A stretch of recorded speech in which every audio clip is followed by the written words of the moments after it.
Hola, buenas noches. Les damos la bienvenida a Adriana Casareto, a Silvina Bragañolo. Enseguida la van a presentar. Adri, buenas noches. Hola, buenas noches a todos.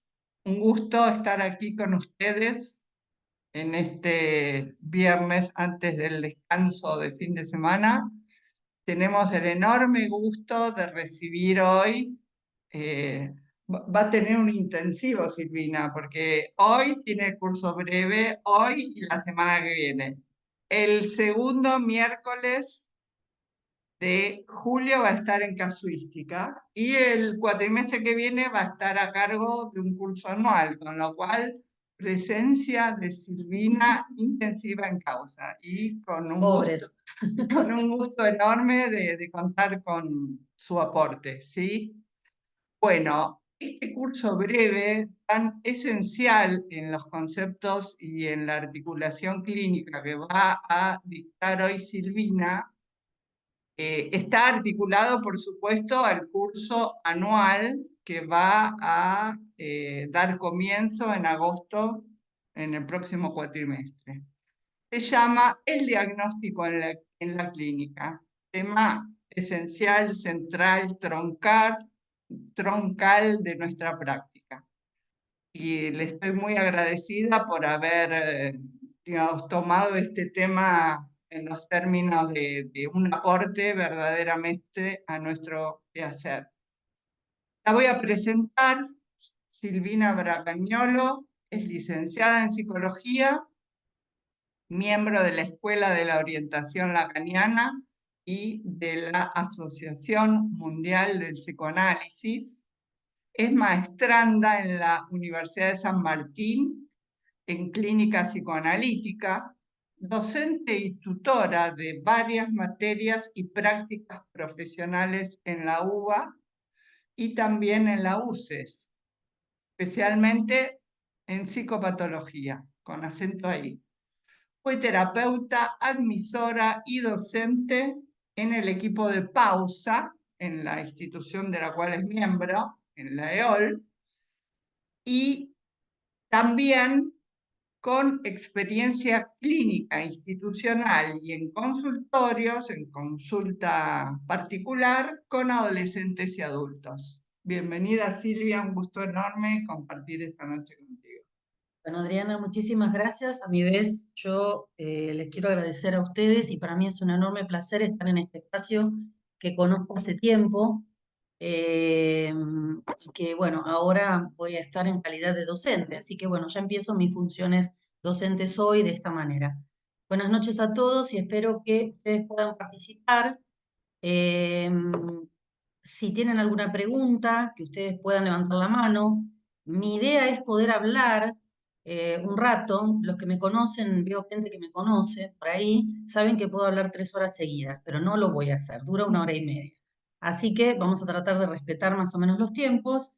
Yo voy a introducir algunas cuestiones teóricas, luego voy a presentar un caso al modo en que se hacen jornadas y en congresos, lo voy a leer, como se hacen en los encuentros internacionales, y luego de eso sí sería el espacio para preguntas, debate y todo eso, ¿sí? Si no me escuchan en algún momento o algo no se entiende, sobre todo Ceci, por favor decime, digo vos que estás encargada, y lo vuelvo a repetir. Suelo hablar rápido, voy a tratar de hablar un poco más lento, pero me gustaría avanzar con algunas cosas para tener más tiempo para poder debatir en un tema que, como dice Adriana, entre otros, es algo recurrente, es algo que en nuestra práctica profesional nos encontramos todo el tiempo, el tema del diagnóstico, ¿sí? El tema del diagnóstico, el cual siempre tenemos un gran dilema con esta cuestión, así como con otros. El diagnóstico en la clínica, título que acá con Adriana le pusimos a este curso breve de 2 clases, porque va a ser esta clase y la que viene, vamos a trabajar justamente algo clínico, pero ya el título del curso merece que por ahí interroguemos algunas cuestiones. Primero, aquello que tanto decimos, el diagnóstico, y que a veces damos por hecho, y que seguramente a todos les ha llegado de alguna manera si son profesionales o estudiantes avanzados, porque han estudiado esto, la relación del diagnóstico y el término de diagnóstico como proveniente de la psiquiatría, la psicopatología, ¿sí? Del campo de la salud mental y de la salud física. O sea, diagnóstico no solo hacemos, o no, bueno, no se hace solamente en psicología, en salud mental o en psicoanálisis. Y clínica también es un término que viene digamos, del campo médico, o sea, vienen de otros campos. Quiere decir que estamos tomando dos términos, diagnóstico y clínica, de dos campos diferentes, que no son, o que son ajenos al psicoanálisis, ¿sí? Entonces, el psicoanálisis se apropia, uno podría decir, de términos médicos, y de eso, bueno, ¿qué hacemos con eso? Cuando diagnosticamos, ¿qué es lo que estamos haciendo? Vamos a empezar un poquitito por lo que ya alguna vez algunos, seguramente todos, hemos recorrido. Bueno, estamos clasificando, estamos nombrando, también estamos juzgando, ¿sí? ¿Qué? ¿A quién? Estamos juzgando, nombrando, clasificando síntomas, trastornos, síndromes, fenómenos, conductas, cuadros. Bueno, en esta época nos encontramos con un poco de eso. ¿Quién no dice, por ejemplo, a alguien, uy, está trastornado? ¿Sí? Y a veces se usa como una especie de cuestión peyorativa. ¿Sí? Esto, me voy a referir a esto, que en mis clases de psicopatología muchas veces empiezo tomando lista y diciendo algunas de estas palabras, histérico, esquizofrénica, autista, como si fueran, y no suena lindo, ¿no? Cuando lo decimos así. Entonces, ¿por qué lo usamos como sanciones morales? Cuando detrás de cada uno de esos términos hay una cuestión ética a pensar, ¿sí? Entonces, justamente, estamos en una época en donde, por un lado, nos urge dar nombre, por ejemplo, a las posiciones de goce, a las posiciones de goce sexual, cada uno quiere ser nombrado según cómo goza sexualmente, todos los conjuntos, uno podría decir, de género, que no está mal, no tiene nada de malo, no estamos diciendo que esté mal, simplemente que por un lado quieren ser nombrados o queremos ser nombrados, pero por otro lado no queremos ser condenados. Y parece que los diagnósticos o los juicios que tienen que ver con lo psicopatológico y que tienen que ver con el lado de la salud mental son sanciones morales. Bueno, justamente hay que sacarlo de ahí para ver cuál es el valor que puede tener un diagnóstico, ¿sí?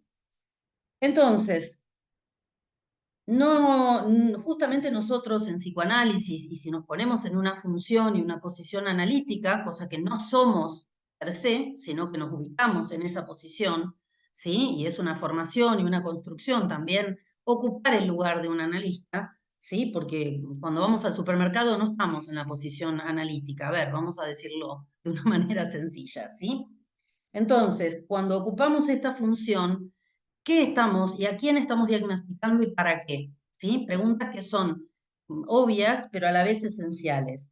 Solemos decir que estamos juzgando, y voy a tomar esta palabra especialmente, la de juzgar, clasificar, pero me gustó esta palabra juzgar porque ayer tuve ocasión de ver un video de Jacques Alain Miller, un discípulo de Lacan, ¿sí? Que tiene muchos seminarios escritos, supongo que muchos de ustedes ya saben de quién hablo, ¿sí? Donde en un encuentro, el primer encuentro del campo freudiano en Brasil, en el año 1989, o sea, más de 30 años, y sin embargo tiene actualidad. Ayer tuve ocasión de ver el video porque estaba en VHS, miren ustedes la antigüedad, ¿sí? Claro, no existían estos medios como ahora, YouTube y todo esto. Él nos habla de justamente del sujeto, ¿sí? Como juzgado. Y va a hablar de las patologías de la ética. Yo lo tomé en alguna medida a esto, digo, porque es un video que está en YouTube, si lo quieren ver, porque tiene muchas resonancias, o a mí por lo menos, muchas resonancias con esto de la psicopatología. Entonces, solemos decir en psicoanálisis que nos dirigimos o intentamos dirigirnos a un sujeto del inconsciente. O sea, si hay algo que uno intenta encontrar en una sesión, en un tratamiento, es algo de lo subjetivo. Bueno, pero ¿qué quiere decir lo subjetivo para el psicoanálisis? Entendemos esto, que es sujeto del inconsciente. Entonces, es una clínica, hablando del título de este curso, es una clínica del sujeto. Miller, en este video que yo les contaba, de las patologías de la ética, va a decir que se trata del sujeto, sí, del sujeto del derecho también, porque la palabra sujeto viene del derecho. Y también del sujeto del derecho, que decimos, no, no es lo mismo, Pero sí, porque de alguna manera se trata de ese sujeto que se hace responsable o al que hay que buscar la responsabilidad que tiene de sus actos y de sus dichos, ¿sí? Entonces el tema de la responsabilidad, Miller nos recuerda, tanto en la justicia como en un análisis, se trata de eso. ¿Cuál es la responsabilidad? Que hay que deslindar o a veces también ligar al sentimiento de culpa, porque alguien se siente culpable, que no siempre es lo mismo que sentirse responsable, pero deslindando estas cuestiones a veces van de la mano también, ¿sí? Bien, entonces el sujeto del derecho que nos abre campo y nos da lugar al sujeto de la clínica, es decir, aquel que se hace responsable por sus actos y por sus dichos. Vamos a ver que este sujeto no es algo que encontramos ahí caminando por la calle, sino que es algo que tenemos que escuchar, que leer, que desde esta posición que ocupamos como analistas, ¿sí? Intervenimos justamente desde cierto lugar, viendo, leyendo, juzgando de determinada manera. O sea, uno dice cuando Freud hablaba de la abstinencia, sí, bueno, ¿de qué nos abstenemos? Pero a la vez no es neutral del todo el lugar que ocupamos, ¿sí? Es decir, no es lo mismo neutralidad que abstinencia. Tal vez alguna cuestión para poder charlar también. En cuanto a lo que tiene que ver con el diagnóstico, y vamos a pasar a la clínica en breve, ¿cómo no caer en esto que yo decía en la época en que se da el nombrar las distintas maneras de goce, desde lesbiana o LGTB y todas las maneras, o trans no binaria? Eso es algo que vamos a trabajar en el encuentro de casuística, por ejemplo, la cuestión trans. Voy a traer 2 viñetas de eso, voy adelantando, ya que me presentaron para varias cuestiones. Bueno, pero no va a ser hoy. En la cuestión de los nombres, cómo cada uno se nombra desde una posición de goce, ¿sí? Nos buscamos nombrar, o mucha gente busca nombrarse, y por otro lado no quiere etiquetas. Entonces, estamos en una época en donde qué se nombra y qué no. ¿Qué es lo políticamente correcto nombrar y qué no? ¿Y qué es lo impolíticamente correcto o incorrecto? Y en un análisis a veces justamente se juega eso. ¿Cómo no etiquetar entonces? ¿Cómo no clasificar desde la estigmatización? ¿Cómo no caer justamente en la sanción moral? Porque se trata de la ética, de los principios que rigen el psicoanálisis, pero no desde la sanción moral, ¿sí? ¿Cómo utilizar? Y ahí viene la cuestión del uso que hacemos del diagnóstico. Me parece que es importante remarcar la cuestión del uso que hacemos del diagnóstico desde las categorías que lo usamos, de la psiquiatría, de la psicopatología. Tanto Freud como Lacan venían de la medicina y utilizaron un montón de criterios médicos y psiquiátricos de la psiquiatría clásica para dar nombre y dar lugar y hacer surgir después esto que después vamos a ver, se trata de dar lugar al sujeto del inconsciente. Pero Freud, Lacan hablaban de histeria, neurosis obsesiva, paranoia, esquizofrenia, ¿sí? Distintos nombres que no fueron inventados por ellos. Sabemos muy bien que venían de la psiquiatría.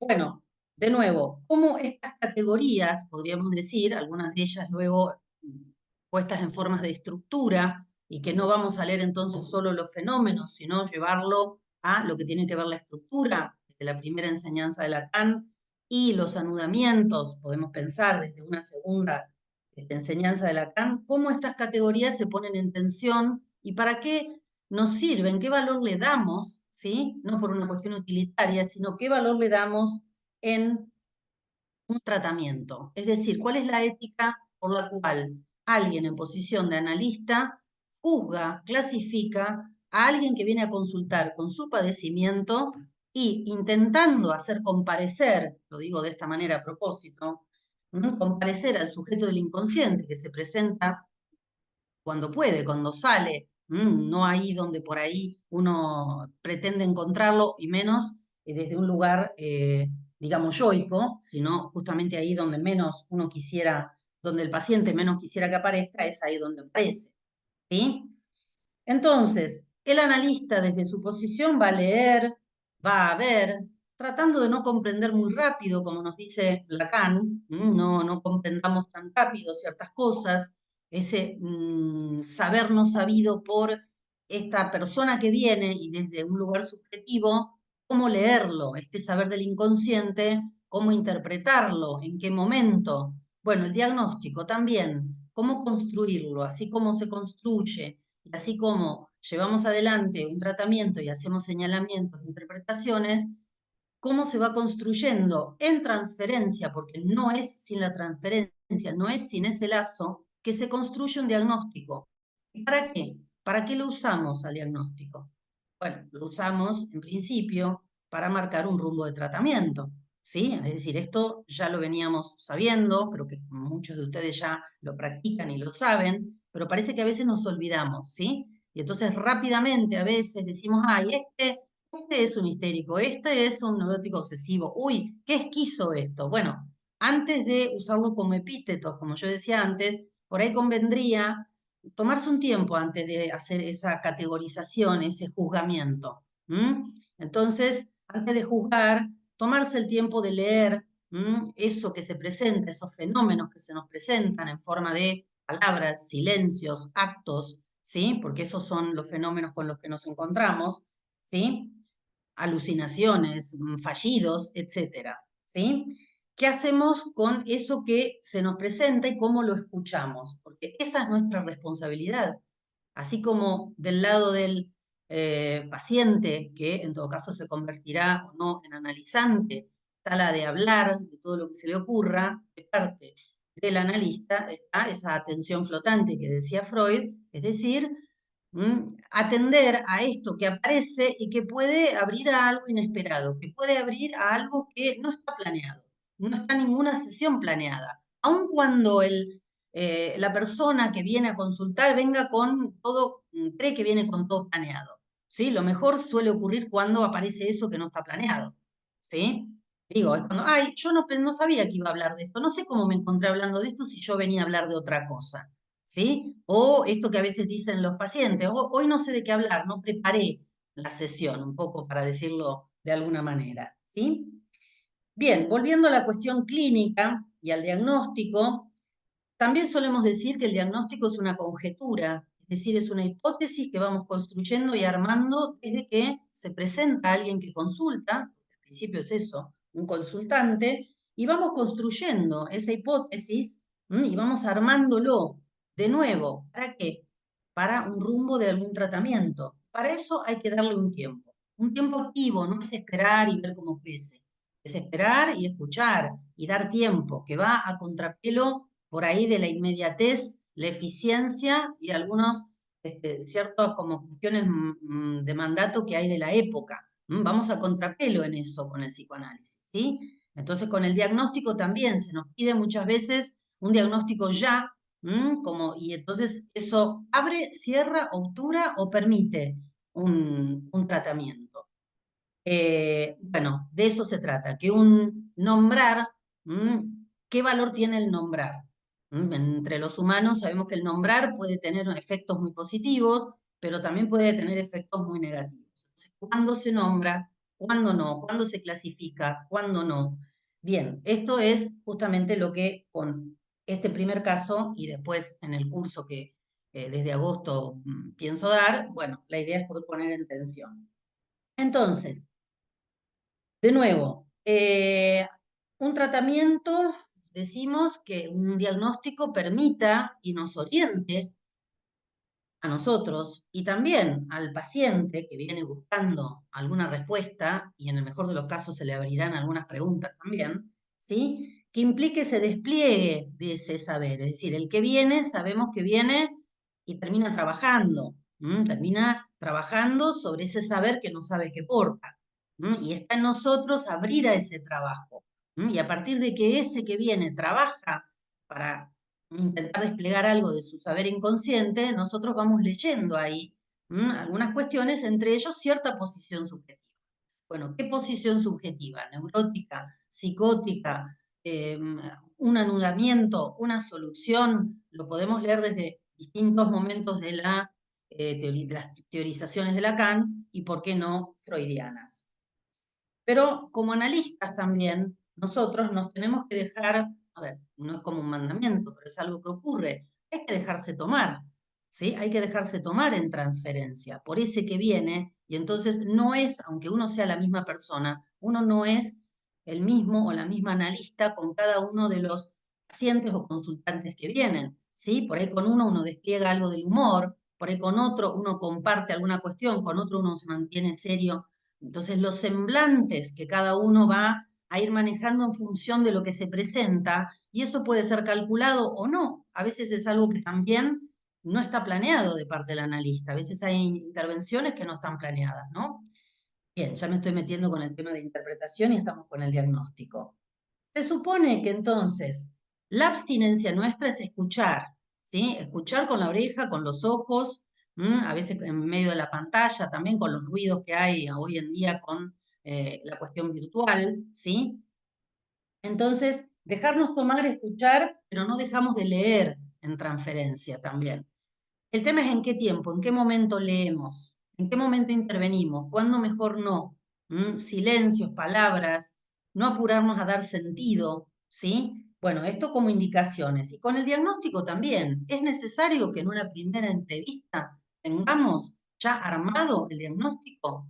Y desde algunas disciplinas nos dirían que sí. Uno diría, si uno trabaja en una institución, y van a ver cuando yo presente el caso, la institución pide que uno ponga ese primer día en la historia clínica un diagnóstico. Pero una cosa es el diagnóstico que nos piden legalmente y otra cosa es la presunción y la conjetura a la que vamos a llegar como analistas. Digo porque hay un discurso que va a contrapelo, digamos, psicoanalítico, si es que ejercemos esa función, respecto de lo que a veces algunas instituciones nos demandan, ¿sí? Y va a haber que poner en tensión esas dos cosas. Bueno, la inmediatez de tener que dar un diagnóstico, yo digo preta por té, es decir, bueno, corresponde al DSM y entonces es un F41, ¿sí? Bueno, pero la persona es un F41 o en todo caso se define como una descripción y esa descripción nos sirve a nosotros para armar un diagnóstico de una posición subjetiva. Yo entiendo que no. Entiendo que esa primera descripción es eso precisamente, una descripción de fenómenos y que a partir de eso y de seguir leyendo y escuchando esos fenómenos, uno va a tratar de armar algo que le permita avanzar con el tratamiento y la brújula es seguir lo subjetivo, el saber inconsciente, que de nuevo aparece cuando aparece y está también en el analista buscar y encontrar eso que no siempre es tan visible.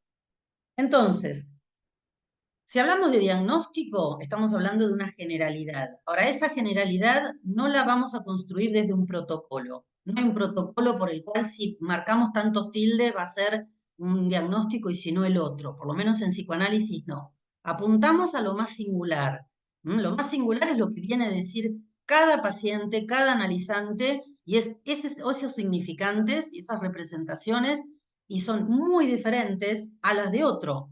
Ahora, a la vez que es lo más singular de cada uno, nos va a contar lo más íntimo de sí. Nos vamos a enterar de cosas muy íntimas. Bueno, de eso más íntimo, eso que se va desplegando y se va recortando en cada sesión.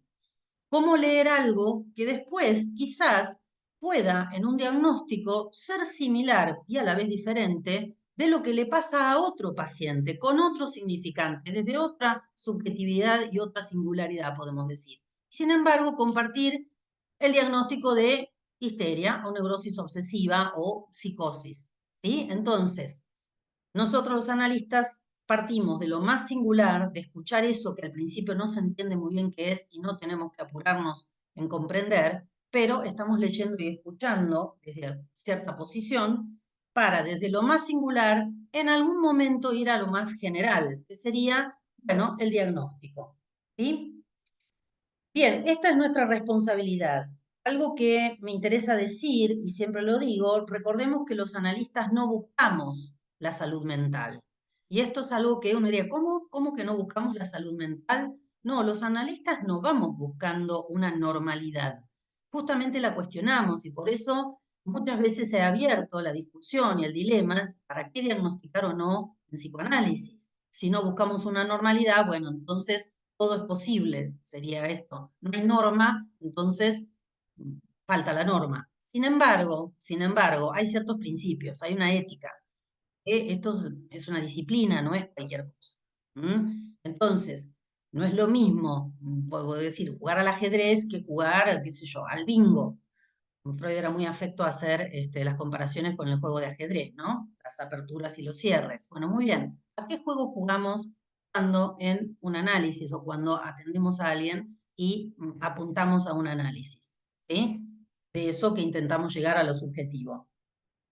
Bien, entonces, de nuevo, no se trata de volver a alguien normal, no se trata de adaptarlo, no se trata de rehabilitarlo en un análisis, y con el diagnóstico no pretendemos etiquetarlo.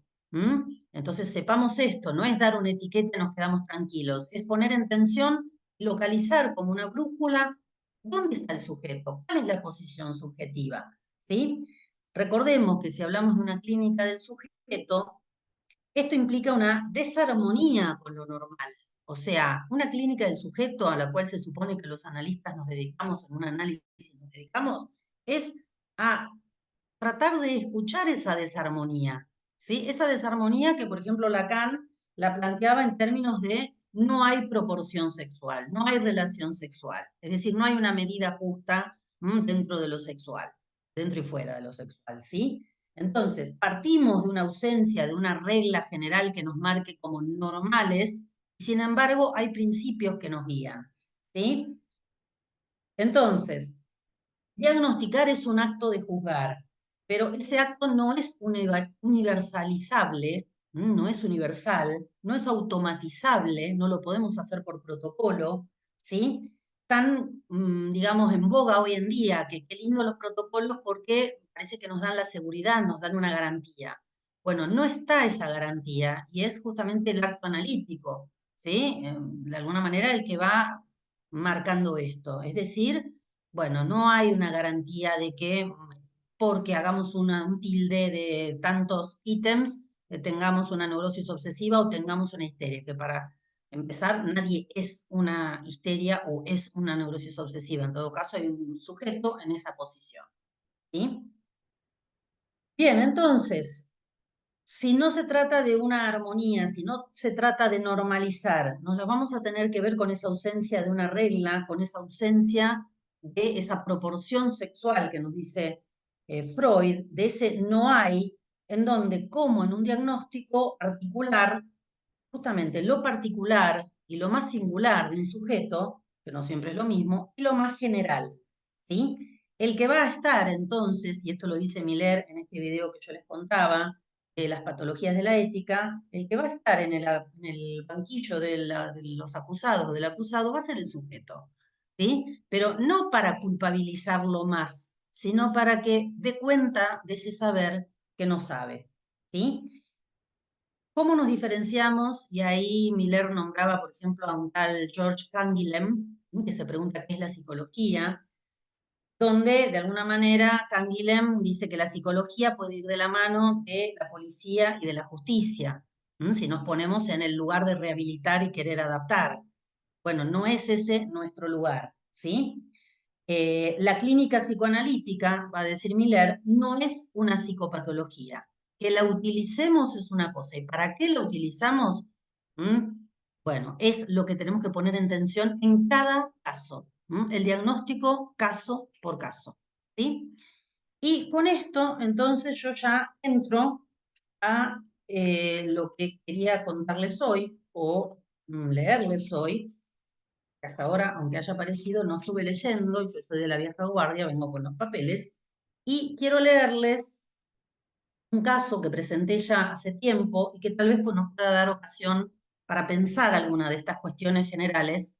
La vez que viene me voy a meter con del todo neuróticos al todo psicóticos, vamos a ir hacia la psicosis, pero voy a ir del todos neuróticos, que de alguna manera Freud nos marca como somos todos neuróticos. ¿Sí? ¿Quién es normal? Cuando Freud nos habla de psicopatología de la vida cotidiana, ya nos está diciendo no hay nadie normal. ¿Sí? La vida cotidiana tiene psicopatología, o sea, estamos todos enfermos. ¿Qué enfermedades? Por otro lado, enfermedad y normalidad. ¿Cómo poner en tensión esos términos? ¿Por qué se trata de una enfermedad o se trata de lo que los humanos nos ocurre por estar inmersos en la cultura o en el lenguaje? ¿Sí? Entonces, del todos neuróticos de Freud al todos locos de Lacan, ¿Qué quiere decir que estamos todos locos? Bueno, eso en todo caso es lo que para la semana que viene, la segunda parte del curso, la segunda clase, voy a tratar de trabajar. Hoy, entonces, vamos un poquitito más, siendo ya pasadas las 7:30, vamos al caso en cuestión. Leo algunas cuestiones preliminares y luego voy al caso.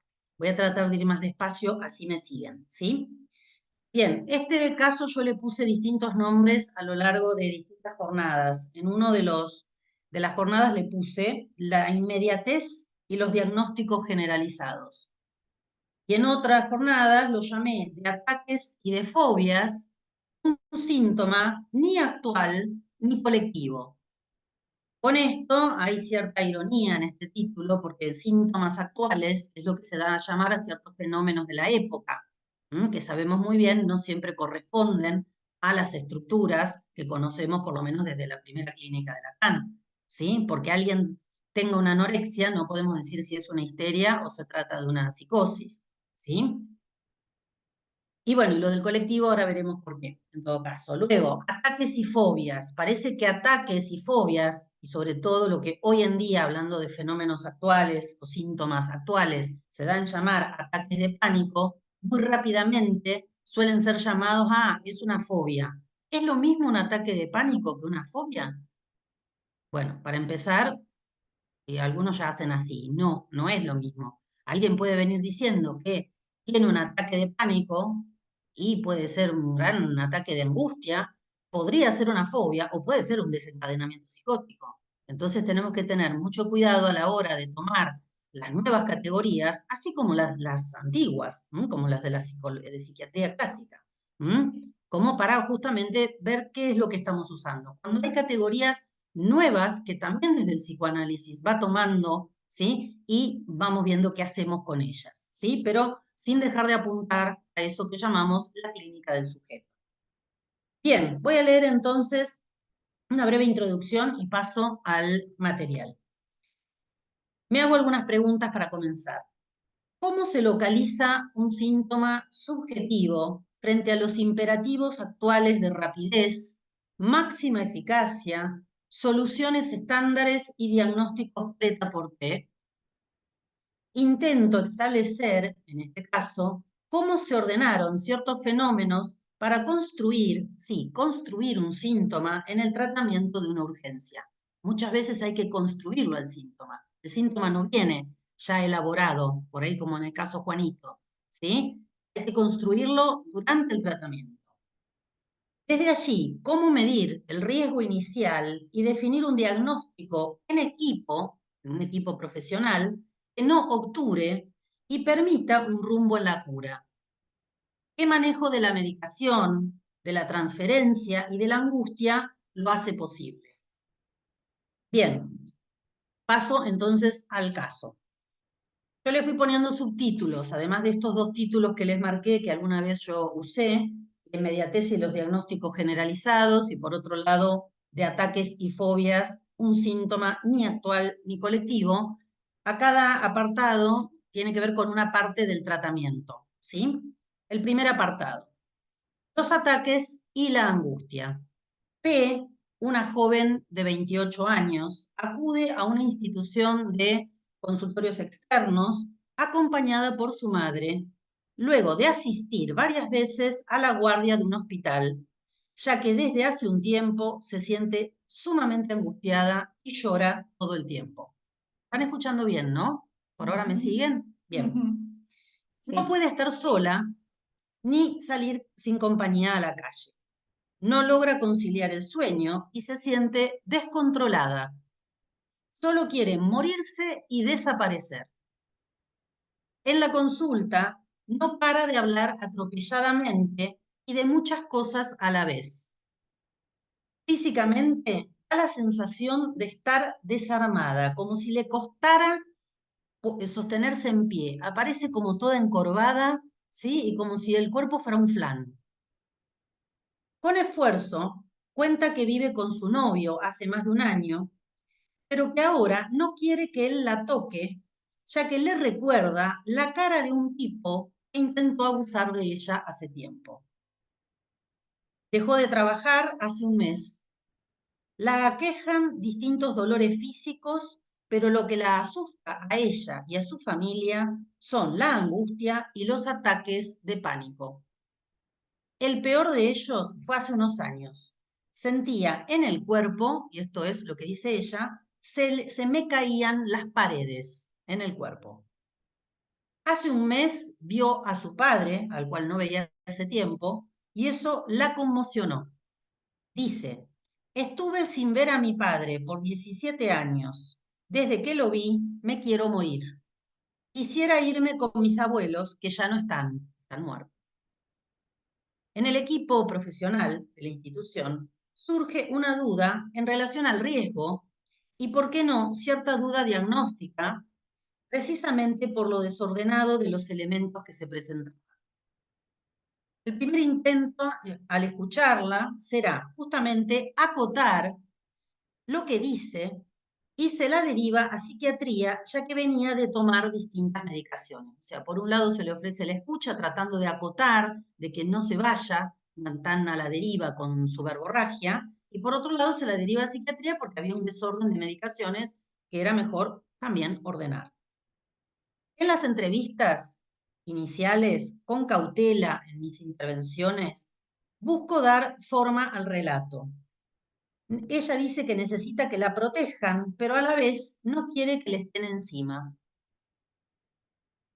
Se presiona por todo. Estuve en tratamiento, dice, recientemente por ataques de pánico y anteriormente por fobias y pesadillas, dice. Sufrió de esas fobias y pesadillas por años. En la última terapia, que fue hace un tiempo, salió a la luz un abuso que sufrió en la época de su adolescencia y que había olvidado. La terapeuta la manda a ver a su padre, lo cual ella cumple. El tratamiento termina, ya que, como dirá luego, esa terapia la llevó a ver cuestiones que no podía manejar. Por mi parte, decido sustraerme de imponer condiciones, aun cuando era necesario implementar estrategias para su rutina. No podía estar sola. Invitándola a hablar de lo que pueda, acompañándola a encontrar los límites en su discurso, que a veces se tornaba excesivo, y en sus actividades también, poniendo cierto freno a la cantidad de actividades y cuestiones que planteaba. Se le invita a contar con este espacio institucional, pero sin obligación. Eso la tranquiliza, dice. Me pregunta si está bien y si puede emprender un proyecto laboral a partir de su interés por la cerámica, y le respondo, si para vos está bien. Esa fue una de mis primeras intervenciones más fuertes que ella toma. Después, si quieren, lo podemos charlar. Dice no encontrar su lugar, necesita a su pareja, pero ahora ella lo rechaza y a su madre también. Teme, por otro lado, que su pareja la deje. Segundo tiempo, una angustia no tan colectiva. Describe su malestar. Empiezo a preguntarle y se van precisando algunas cuestiones. Ahora es una angustia que la desborda y se asfixia, la deja sin aire. Cuando sale, por lo que no puede viajar sola, entonces sale acompañada. Especialmente teme sentarse al lado de un hombre en un colectivo desde que salió lo del abuso en la terapia anterior, ¿sí? Con dificultad cuenta esa escena que volvió a recordar hace poco. Tenía 14 años y practicaba patinaje. El profesor, quien era el novio de su mamá, la toqueteó. Ella no le dijo a su madre por temor a que ésta no le creyera y que por su culpa se separaran, que se separara del novio, la madre del novio. Ese hombre había sido supervisor en una línea de colectivos. Recuerda entonces que su papá había sido colectivero y que de chica le habían puesto una mano, o sea, también la habían toqueteado en un colectivo. Y nadie le creyó. Al señalarle que no era cualquiera el hombre al que le temía en el colectivo, se sonríe No se había dado cuenta de esta conexión hasta ahora, no lo había pensado, dice. Lo que le marco es esto, no es cualquiera el hombre al que le teme en el colectivo. En un control se circunscribe la importancia de esto y se resignifica un elemento de su discurso. Todo el tiempo pienso en mi papá, en el abuso que sufrí. Siento impotencia y bronca. Liga esto a lo de los abusos y entonces hombres, padre y abusador quedan emparentados. Y de alguna manera el diagnóstico empieza a despejarse. Vamos a hablar de esto. Tercer punto. De las fobias al desencuentro con el padre. Comienza a hablar de sus padres. Ellos se separaron cuando tenía ella 3 años. Hasta ese momento recuerda ir mucho a lo de su abuela paterna, a la que tenía un gran cariño. En su casa había tortugas a las que de repente les empieza a tener miedo. La abuela muere cuando ella tenía 6 años. Allí empezó a temer a más cosas y a la muerte. Interesante un detalle que no lo incluyo acá, es que ella habla de la carcasa de la tortuga. ¿Sí? La carcasa, le daba miedo a esa tortuga con esa carcasa. Lo curioso es que va a decir lo mismo, lo digo ahora, porque no está incluido en el material, cuando ella decía que le costaba salir a la calle, decía, ay, esos colectivos como catraminas, esa carcasa. ¿Sí? O sea, sin darse cuenta, la carcasa de la tortuga, ¿sí? Va a parar a la carcasa de estar encerrada adentro de un colectivo, por ejemplo. A su padre lo vio hasta los 11 años, después que se separaron los padres, momento en el cual se produce una pelea entre ellos, sus padres, y ella dice, él le pegó a mi madre, y entonces yo decidí no verlo nunca más. A los 11 años ella decide no verlo más al padre.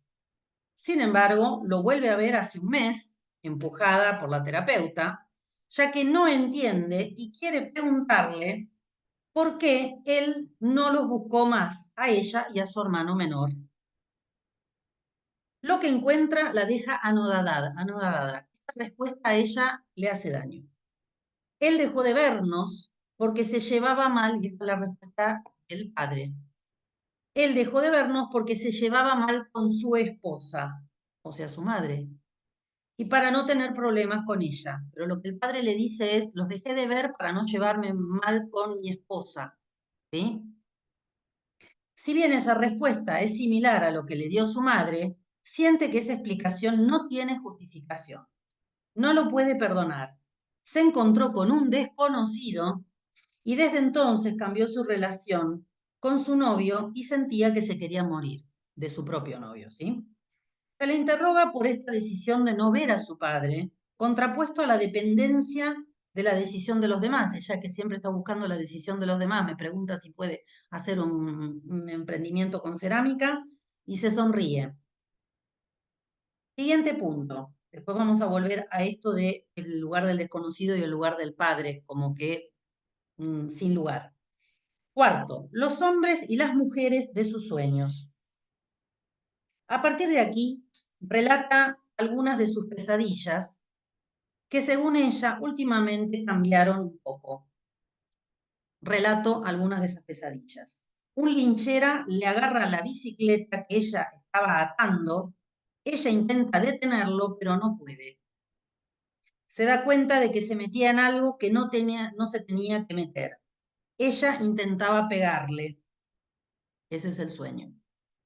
Otro. Le pegan a una mujer, no sabe si era a ella o a su madre. Otro, el ex de su mamá, el tipo que abusó de ella, había revivido y se hacía el muerto. De su madre dirá que han sido compinches ambas, pero en su adolescencia no se llevaban tan bien. Recuerden que ahora tiene 28 años. La madre gritaba mucho y le estaba mucho encima. Ella decía que no le gustaba que le estén encima. La sobreprotegía en muchas cosas, pero no pudo protegerla de todas. Por eso ella se fue a vivir un tiempo a lo de los abuelos maternos, que la cuidaban y le daban consejos. Luego volvió con su madre y hace un año vive con su madre. Estoy hablando de hace un año de aquel momento, ¿no? Trabajó en el área comercial de una empresa, luego cambió de trabajo porque se le hizo lío con tantas mujeres. Estudiaba cerámica y hacía deportes en el club, como siempre, hasta que hace 1 año y medio decidió que no quería vivir más con la madre y se mudó con su novio, al que conocía hacía más de 7 años. Ahora, con todos sus problemas, volvió a pensar en vivir con su madre, pero la idea la intranquiliza. Preguntada por los líos con las mujeres, comenta que siempre tuvo problemas con ellas. Por eso se cambió de colegio en el secundario. Ella siempre se acercó a los varones. Era amiga de ellos como uno más. A su novio, menor que ella, lo conoció en el club y eran amigos. Ella le hizo gancho con una amiga y terminó enganchándose ella. Él la hacía reír, la contiene, aunque ahora, cuando tienen relaciones sexuales, se le aparece la cara del tipo, entonces lo rechaza, lo agrede. Le duele porque ella quiere estar con él, pero no sabe cómo. A su vez dice, tengo miedo a perderlo, a que él me abandone, y asocia como a mi padre. Cuarto punto, son 5, les aviso, por las dudas. ¿Mm? Ni tan loca ni tan descontrolada. El hijo del vecino. En este punto logra decir basta y no pensar tanto en su padre. A partir de aquí logra viajar sola y trabajar la alivia. Se suceden asociaciones.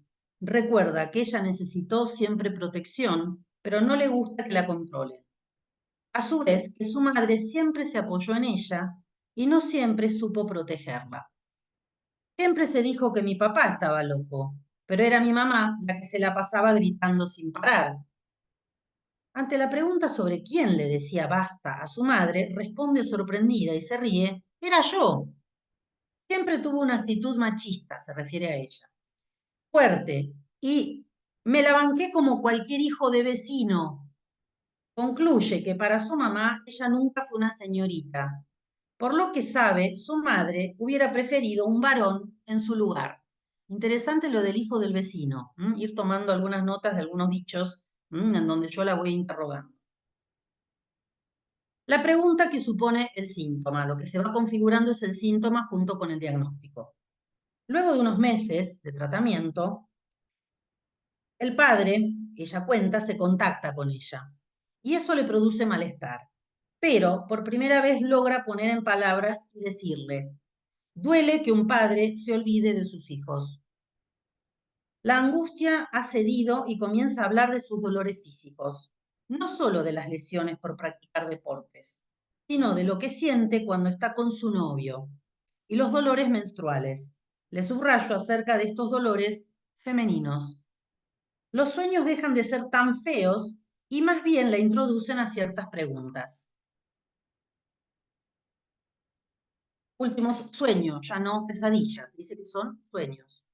Un compañero de trabajo la quiere besar diciéndole que es su novio. Ella le quiere pegar. Aparece su hermano y también la quería agredir.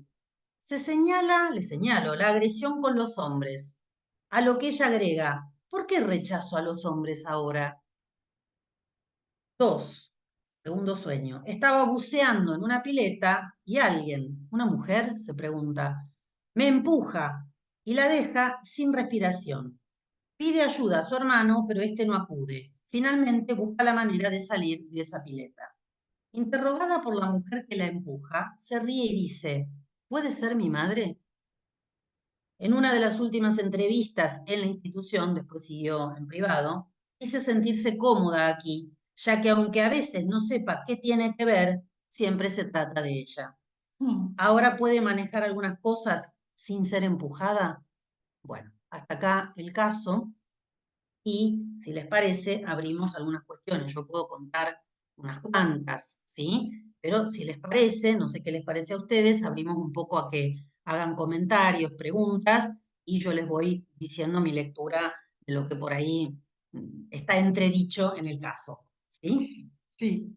Silvina, dijiste, no recuerdo cuántos meses de tratamiento fueron En la institucionales. institución fueron alrededor de 5 meses. Se suponía que eran 4, pero fueron alrededor de 5 meses, en donde uno podría decir se pone en forma algo del síntoma, porque lo que se abre con estas preguntas que se hacen, sobre todo al final, con estos sueños, con cada una de las cuestiones, es darle forma a un síntoma que yo entiendo, gracias por la pregunta, Adriana, yo entiendo que pasamos de suponer, como al principio, en un momento, la psiquiatra habló de una posibilidad de una buffet delirante, que una buffet delirante en psiquiatría es como una psicosis transitoria. Bueno, los analistas no nos basamos en este tipo de cosas, pero no se trataba de una psicosis. Entiendo, y por el desarrollo, que se trataba de una neurosis, y especialmente, predominantemente, entiendo que se trata, mi lectura es que se trata de una histeria, ¿sí? Entonces, la posición de este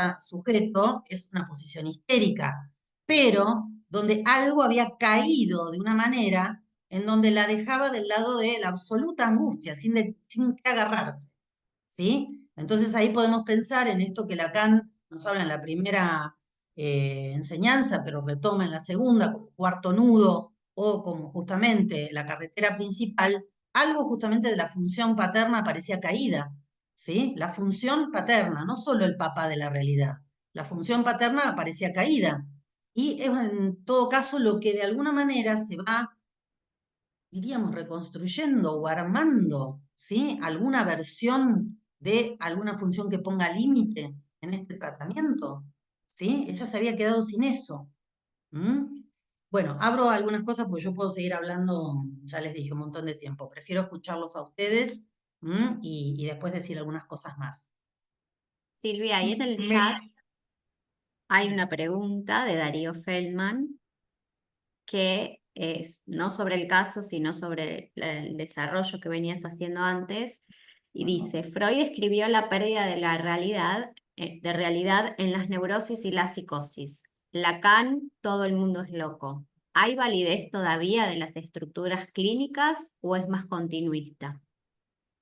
Ay, espera un poco porque toqué algo y se lío, por supuesto, como siempre. Espera, Acá estamos. cerra acá. A ver, No.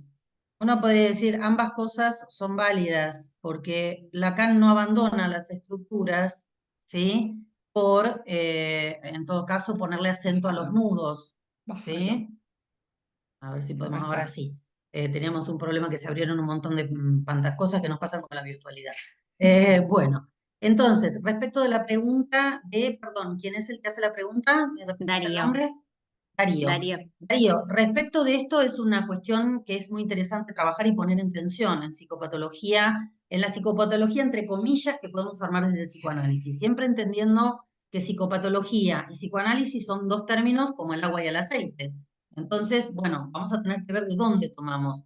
Entonces, Lacan no abandona en su segunda enseñanza las estructuras, ¿sí? Pero en todo caso, al apuntar ya no desde una primacía simbólica, sino más bien apuntar a lo real, va a hablar de nudos y va a hablar de topología. Yo no me voy a meter con eso hoy porque en un curso breve va a ser un poco difícil, pero en todo caso es qué es lo que continúa o qué es lo que nos hace pensar en el todos locos, ¿sí? Porque todos locos, pero eso no incluye a las neurosis, ¿sí? Entonces, cuidado que locura no es lo mismo que psicosis, ¿sí? Y un desencadenamiento, un desenganche, un desanudamiento, después podemos leerlo desde alguna estructura también, ya sea psicosis o neurosis, y lo seguimos haciendo, ¿sí? Entonces, seguimos usando todavía elementos de la primera enseñanza de Lacan, no es que la tiramos por la borda. Entonces, no podemos decir esto contra lo otro. En todo caso, es qué aporta la segunda enseñanza, qué aporta esa continuidad de pensar en todos locos, pero en todos locos y cada uno y la locura de cada uno. Tenemos que ver. ¿Cuál es la locura en todo caso en esta mujer? ¿Y desde dónde la podemos leer? No sé si contesta un poquitito la pregunta. Sí, claro. ¿Hay alguien, Darío. yo tengo preguntas, pero quiero dar lugar a Sí. si alguien tiene alguna pregunta. Puede levantar la mano, puede activar su micrófono, puede escribir en el chat. Bueno, mientras te consulto, justo hablas de desencadenamiento de la estructura recién en tu respuesta. Me preguntaba, no sé si es algo que vos sabés, porque es del tratamiento anterior de la paciente, si este empuje a decir, digo, no sé si es hacer consciente lo inconsciente, pero digo, algo que ella había olvidado, si no hubo ahí un empuje que produjo el desencadenamiento de esta locura, digamos, histérica puede Sí. ser, pero en este punto este no límite en el discurso que vos ubicás, el no puede Sí. salir, digo, hay ahí como A una ver, había cuestión. cosas que ya estaban, la angustia, estos ataques ya venían, pero ese desencadenamiento franco en esta estructura que podemos leer como de un lado de la histeria, se produce a partir de que ella, no fue un mes, fue varios meses anteriores, ella comandada por la terapeuta, pero ella también en posición de hacer caso, porque también hay que ver que la paciente va y hace eso, creyendo que eso es lo bueno, y se encuentra con ese desconocido que no le da entidad. ¿Cuál es el desencadenamiento? Uno podría decir, en esa frase, me encontré con un desconocido, dice ella. Pero y el padre que no está en lugar de padre le dice, yo me fui para no pelearme con mi esposa. O sea, en ningún momento el reconocimiento de ella como hija. ¿Sí? O sea, la deja huérfana, podríamos decir, ese padre. El padre no lo hace conscientemente, no tiene que ser una mala persona, nadie está jugando esto, pero a ella, ese dicho, esa frase, a ella la deja de a pie, hablando, ni para tomar el colectivo le daba. ¿Sí? A ver, un poco en chiste, un poco en serio.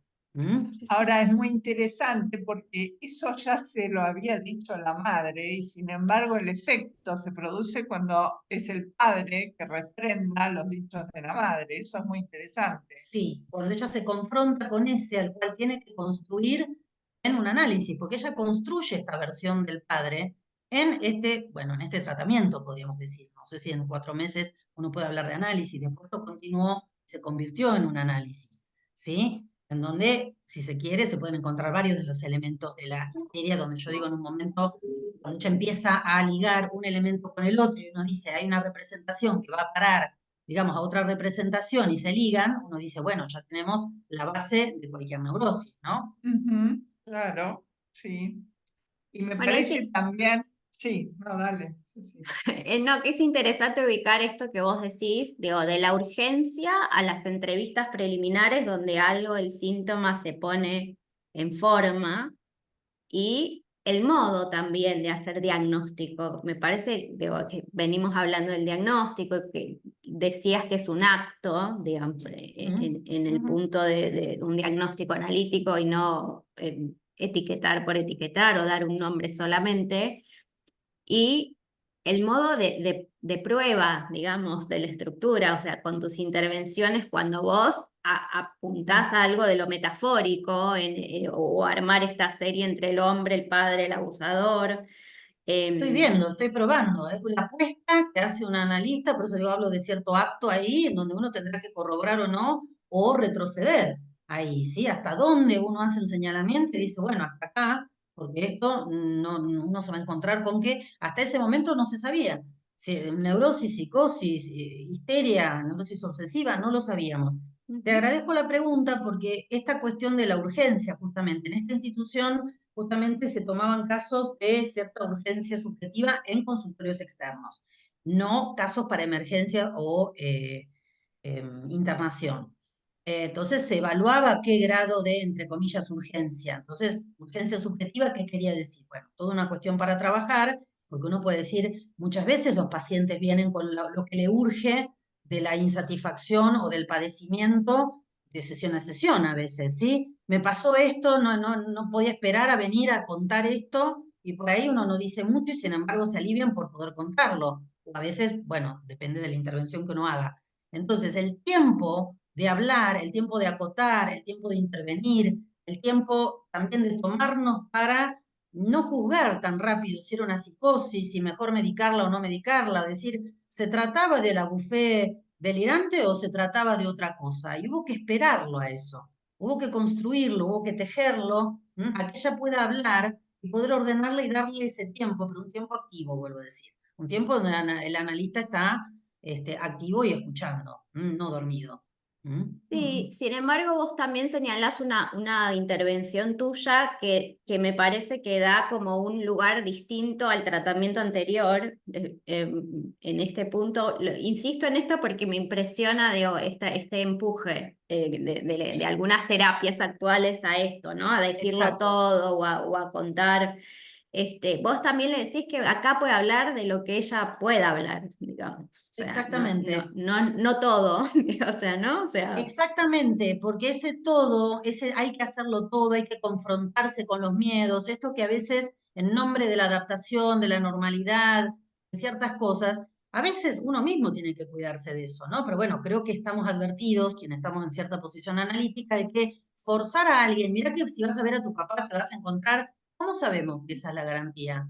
¿Sí? Tiene que ser una decisión que en todo caso se toma desde qué lugar. Y no, si haces esto, vuelvo al protocolo, lo que yo hablaba del protocolo. Si vas a ver a tu papá, se va a solucionar. Anda a verlo que te va a hacer bien. Son como cuestiones adaptativas, ¿no? Es decir, de cierta rehabilitación que por ahí, bueno, y pueden funcionar esas terapias. Cuidado que funcionan, pero es otro lugar, en todo caso, al que apuntamos como analistas, ¿sí? Entonces, en este caso, ella se da cuenta que eso le hace mal. Se da cuenta que confrontarse con su padre la deja huérfana. Ella había decidido no verlo, ¿m? Y esa decisión la mantuvo como pudo, entre ataques y fobias, entre comillas, ¿sí? Pero el hecho de ir a verlo directamente se encuentra con que no hay padre ahí, no estaba ahí el padre. Y lo tuvo que venir a construir, lo tuvo, bueno, decidió venir a construirlo, o encontró a alguien, o encontró la institución, encontró a alguien que le escuchó para construir esa versión de padre, esa función que tal vez no estaba demasiado presente o que estaba flaqueando en su estructura. Mm, mm. Hay una mano Lucía, levantada. sí, Sí, es la mía. Hola, bueno, hola Silvina, hola a todos. Hola. Tengo una duda, perdón si me equivoco porque no sé, o sea, no estoy como tratando de hilar, pero a mí como que se me generaron dos cuestiones. Una me parece como que la acabas de aclarar con la última respuesta que diste, porque como que yo no entendía muy bien. O sea, hay algo que a ella le queda armado de alguna manera en el Edipo o al final del Edipo, hay algo que a ella le queda armado respecto de la función del padre, pero eso después le trastabilla, por eso es que no, por eso también es el desencadenamiento de la angustia. O sea, como que no Desencadenamiento de logran. la neurosis, podríamos decir, porque en las neurosis también hay desencadenamientos, algo que no solemos hablar. Entonces, uno puede conjeturar, porque el Edipo no lo vemos caminando, es algo que es una abstracción, pero podemos conjeturar que de lo infantil eso se construyó vía el padre, pero sobre todo vía los abuelos maternos. Parece que ahí había una función que cumplían mucho los abuelos maternos. Digo porque yo lo mencioné medio al pasar, ¿sí? Y uno puede conjeturar, ahí estuvieron, cuando no estuvo papá y mamá porque se la pasaban peleándose, ¿sí? O no estuvieron, hubo abuelos maternos. Esos abuelos que con la tortuga, la carcasa de la tortuga, de alguna manera vinieron a dar algo, alguna referencia, ahí como función, uno podría decir de nombre del padre o metáfora paterna. Es una conjetura, es esto que estamos haciendo ahora, conjeturando acerca de, a partir de los elementos que tenemos y los dichos que tenemos de la paciente o analizante. ¿Sí? Es como que a Agradezco ella tu la pregunta, angustia, Lucía. Sí, como que dale. a ella la angustia en algún punto se le desencadena por eso, porque como no puede, o sea, no logra armar eso, o sea, no logra sostenerse en algún lugar. Además también, o sea, yo lo relacioné con una histeria por lo que vos contaste, también de las identificaciones que tenía con los distintos hombres de su vida, pero también me llamó Está. mucho la atención, y esto es lo que no entiendo y lo que quería preguntar, que también hay una cuestión que a ella se le produce como una fobia también con el tema de las tortugas y de las carcasas, cuando muere la abuela, y también es como que ella eso lo relaciona con una desprotección de la madre y a la vez como también con una desprotección que no siente, digamos, con el novio. Es como que emparenta ahí también alguna cuestión Sí. que no me Pero termina fíjate de quedar que clara. a partir del desencadenamiento, a partir de quedarse, entre comillas, sin padre, sin ese padre que de alguna manera había quedado un poco idealizado, o de alguna manera, bueno, ahí había quedado atado con alfileres, ella empieza a sentir que la madre se le viene encima y que el novio también. O sea, vuelve esta cuestión de quedar a merced del otro, podemos decir, del otro con Mm, mayúscula.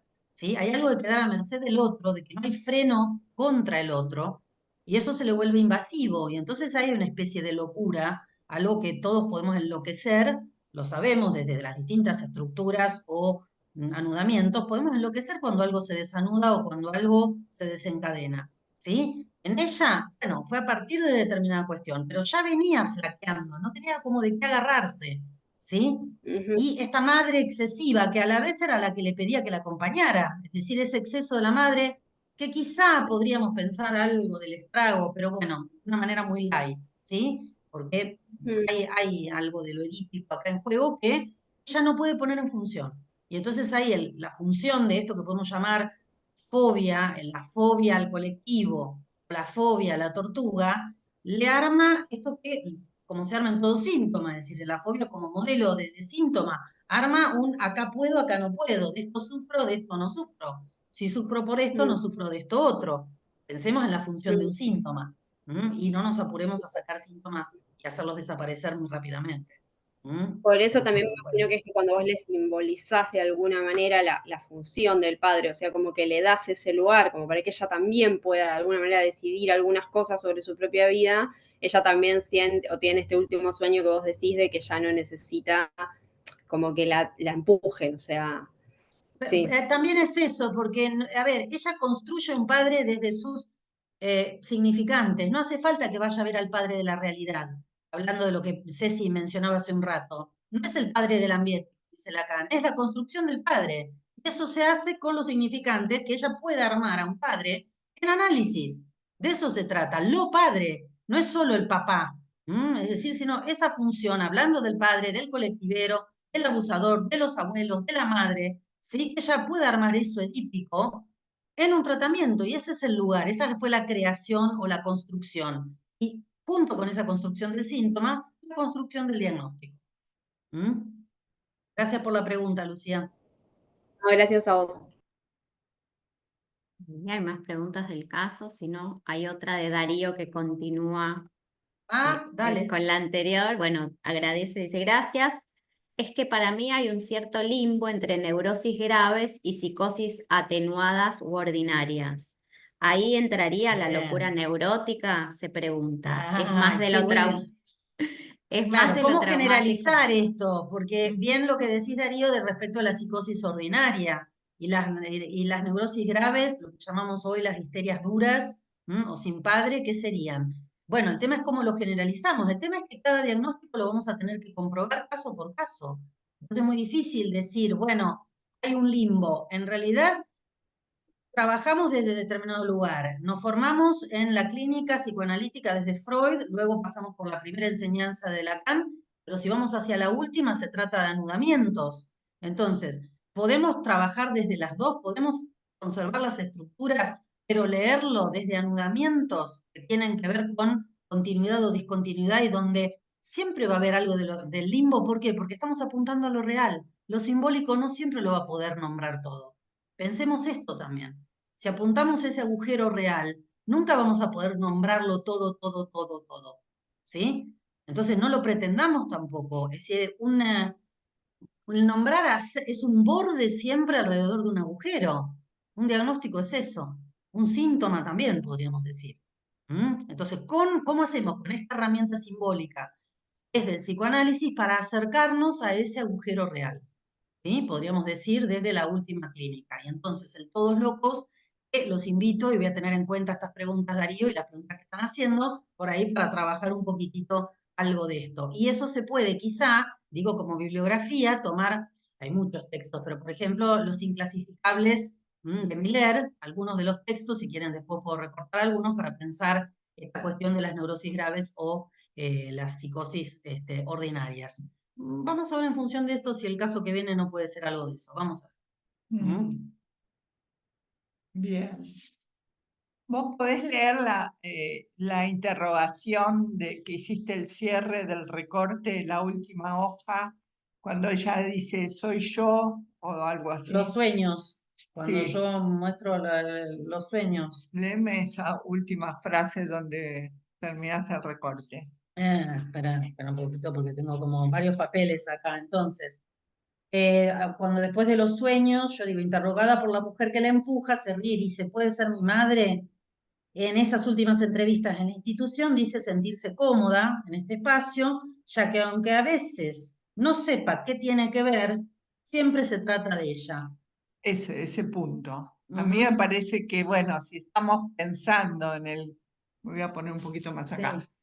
si estamos pensando en el camino hacia un análisis en las entrevistas, me parece que esa pregunta con la que vos cerraste el recorte de tratamiento institucional, de lo que está hablando es de su posición como sujeto responsable, Ujú. digamos, más allá de si es la mamá o no es la mamá, se trata de ella, se trata de cómo ella se posiciona y lo que a ella le acontece con los avatares de su vida. O sea, ella toma lugar en su escena, no dice, mi mamá me empuja y yo no puedo. Siempre se trata de mí. Esa me parece como camino, digo, la posición de la subjetividad asumida, si querés. Sí, de no quedarse en víctima, de no quedarse en víctima de esos abusos de los otros, sino de que estos son sus sueños.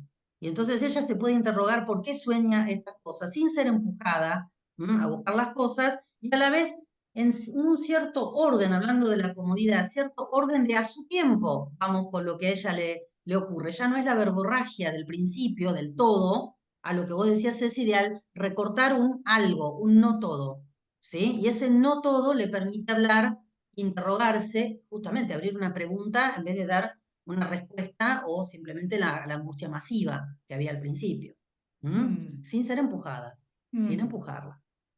Sí, sin empujarla y en esa misma pregunta se trata de mí, se trata de esa otra escena que me determina. Se siente concernida, ahí está el sujeto supuesto al saber, podríamos decir. Empieza a emerger esto, es decir, esto tiene que ver conmigo, hablando de lo que yo les decía en la parte teórica de la responsabilidad. Empieza a entender que esto va más allá de papá, mamá, como decía Adriana. Esto tiene que ver conmigo. Bueno, ¿qué tiene que ver conmigo? Ella en cada uno de estos sueños, últimos sueños, más allá de las pesadillas en donde le pegaban, el rechazo a los hombres, todo esto, ella puede preguntarse algo. ¿Por qué rechazo a los hombres? ¿Se trata de mi madre en estos dos últimos sueños que yo le relaté? ¿Sí? Se hace preguntas, pero se las hace a ella. No es que se las va a preguntar a alguien más. Ujú, Ya no va a buscarle la respuesta en el papá de la realidad, sino en ella. mm. Bueno, ¿Sí? es Así que te que agradezco, Adriana. es justo esa introducción cuando hay ahí cierto cambio de posición subjetiva en la distancia de sus dichos, ¿no? O sea, bueno, ¿qué tengo que ver yo con eso? Está muy bien ilustrado. Sin Ahí que uno hay, se lo diga. sí, Nadie le dijo eso. Hay una Flavia, pregunta, Ceci. hay dos manos levantadas. Flavia primero. Bueno, buenas noches. Hola Silvina, ¿cómo Hola, estás? tal, Flavia. Eh, Me parece que, a ver, yo quería, más que una pregunta, localizar y señalar algo que para mí es fundamental porque también trabajo en una institución y cuáles son las intervenciones que quizás de entrada uno debería o hace, intenta hacer en una institución cuando alguien viene con una urgencia subjetiva, ¿no? Porque digo, nosotros no contamos con un tiempo indeterminado, digo, estamos acotados en el tiempo y me parece que esa escansión, esa pausa, esa invitación a que hable de lo que pueda, no de empujarla a, no sé, al abismo, de que hable de lo que no puede o que se confronte con este padre que no estaba en posición de padre, digo, en el caso por caso. Me parece que es fundamental, digo, como para diferenciar un poco también de lo que ocurre en el ámbito de lo privado, donde quizás uno, más allá de que también hace algo parecido con la urgencia, a veces en lo público, en una institución, es más complicado, porque uno cuenta con menos tiempo para trabajar algunas cuestiones. Ahí están los mandatos digamos, del que trabaja en salud mental. Volvemos a esto que yo decía un poco al principio, decir, bueno, somos agentes de salud mental, a la vez si trabajamos y nos ponemos en posición analítica, ¿cómo salimos y entramos de esa función? de lo que la institución nos demanda y a la vez, no, bueno, poner un poco en reserva esa demanda, sabiendo que el tiempo corre, porque no es cualquier tiempo, obviamente. Cuando dicen, hay un análisis dura años, no, un análisis también puede estar en pocos meses, puede haber una pregunta subjetiva, después si se sigue o no, es otra cosa. No estamos hablando de atravesar el fantasma, pero por lo menos de empezar. Pero dar lugar a eso y requiere sí poner un poco en suspenso, un poco en pausa el tiempo institucional y a la vez saber que corre, las dos cosas. Eso es algo que es el que hace un poco de árbitro es el analista, dejando que el quien viene a consultar se deje un poco llevar, a la vez diciéndole, acá estoy para sostenerte, te voy a alojar. ¿Sí? Es decir, habla de lo que puedas, no habla de todo, o hablame de tu papá o hablame de tu mamá y comandándola y empujándola de nuevo, tiene que haber un tema. ¿Sí? Es decir, habla de lo que puedas. ¿Por qué? Porque hablaba de todo y a la vez de nada. ¿Sí? Entonces, tratando de entender, preguntando, yo no entendiendo, pero a la vez haciendo también el semblante de no entiendo, a ver, ¿cómo es esto? ¿Sí? Y para que ella pudiera explicar lo que podía y hasta dónde podía, porque cuando hay mucha angustia, al revés de cuando alguien se muestra por ahí muy armado desde lo yoico, ¿no? Es decir, uno trata de alojar, de contener, de acotar, y en eso se parece por ahí a cuando uno trabaja con otras, o cuadros o estructuras, llamémosle más graves, hay estructuras más graves, bueno, para cuestionar si se trata de la estructura o de posiciones y presentaciones, ¿sí? Entonces, ¿hasta dónde al principio, cuando hay algo tan masivo, uno intenta acotar algo, ordenar, y si el otro consiente a eso? Si del otro lado hay consentimiento a ordenar algo.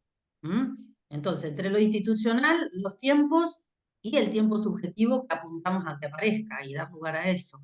Así que, Flavia, gracias por estar y gracias por tu pregunta y por tu intervención. Gracias.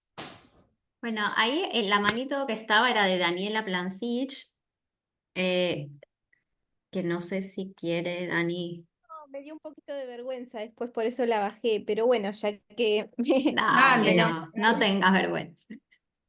no, quizás perdón la ignorancia, pero bueno, está muy interesante esto del sentirse concernida, ¿no? En donde esta última frase ella dice, bueno, en definitiva esto se trata de mí. Y bueno, y yo me preguntaba, como para el diagnóstico diferencial, Eso. El tema de, o sea, esto de sentirse concernida, ¿cómo se siente concernida cómo se entiende que es desde la neurosis y no desde la psicosis, en donde muchas veces el sujeto también se siente concernido y bueno, no, esto es como que no tiene respuesta para eso. Bueno, quizás es una pregunta un poco rara la mía, pero No, va nada, al me está resonando diagnóstico. de la psicosis. Bueno, a ver, cuando uno habla de la psicosis y en términos generales uno puede decir lo que se suele presentar, se suele porque habría que ver, ¿no? Pero en general es la cuestión de la certeza. No hay una cuestión de pregunta, o sea, le concierne, eso el otro sabe que le concierne. En esta Claro. chica lo que se empieza a ver es que empieza a haber pregunta. Es decir, lo que se empieza a desplegar ahí, cuando toda la respuesta era su cuerpo caído, la angustia masiva, como respuesta, se empieza a armar un síntoma que hace pregunta.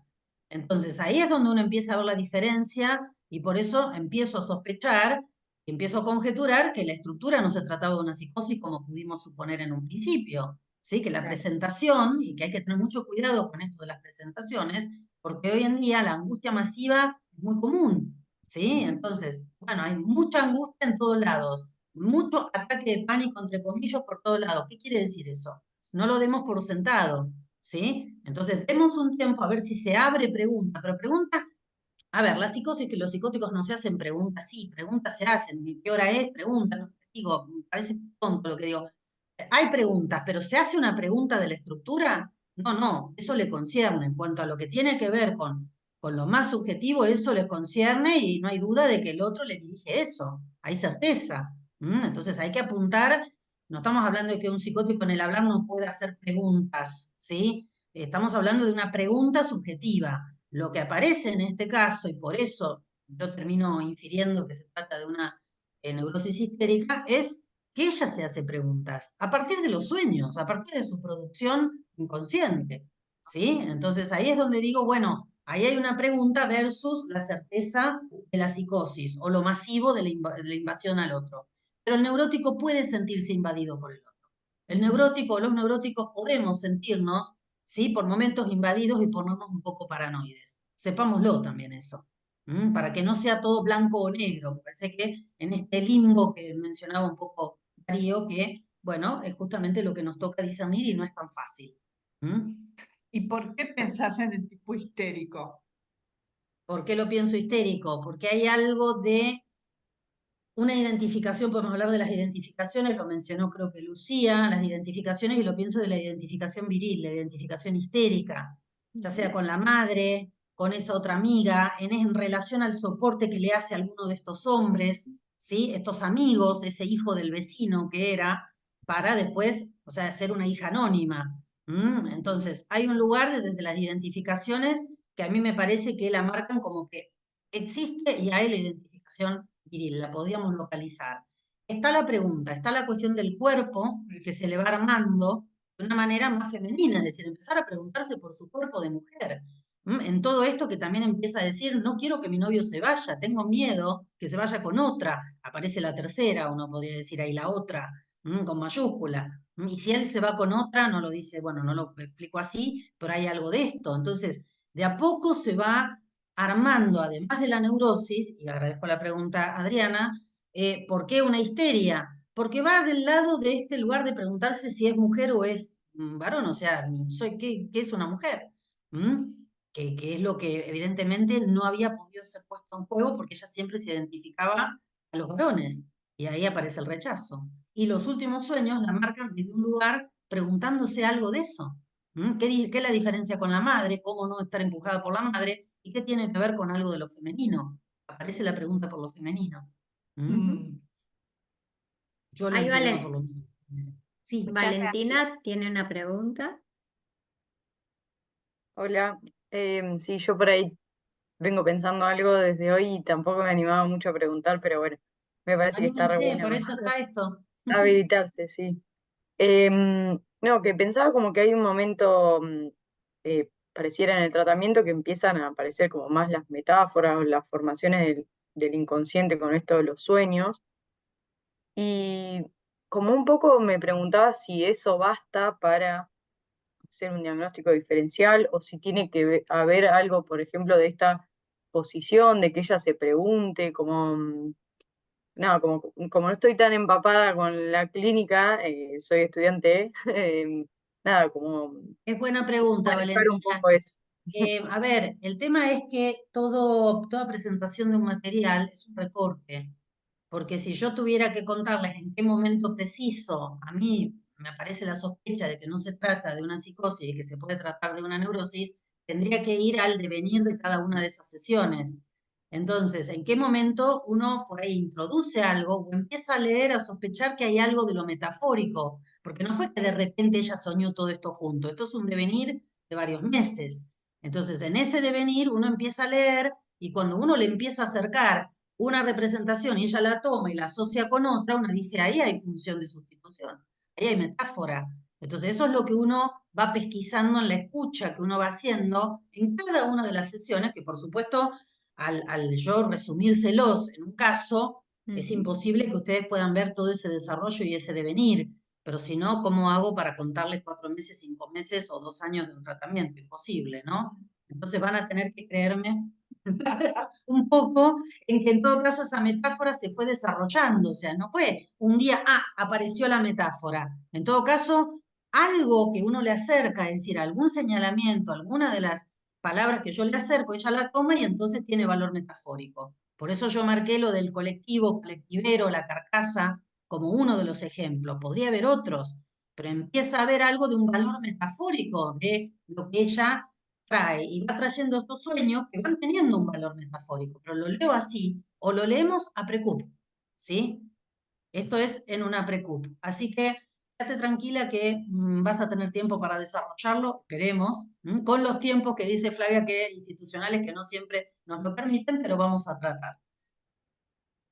Bueno, Hablando de tiempos, hablando de tiempos, hemos llegado al límite previsto para este encuentro. Me encantó la noche, me encantó que se animen. No estamos esperando disertaciones del último Lacan. no. Estamos investigando cómo se hace, de qué se trata, qué es esto de lo inconsciente, qué es esto de lo real, qué es esto del diagnóstico, qué es esto de la práctica, qué es esto del tratamiento institucional, qué es esto de los límites del tiempo y si a pesar de eso se valida o no la intervención en el sentido psicoanalítico. En fin, la verdad que abordamos un montón de aspectos del trabajo del analista con el sufrimiento humano y también pudimos pesquisar en la presentación cómo esto se va alivianando, cómo esto, yo te pregunté los meses, cuánto tiempo había sido,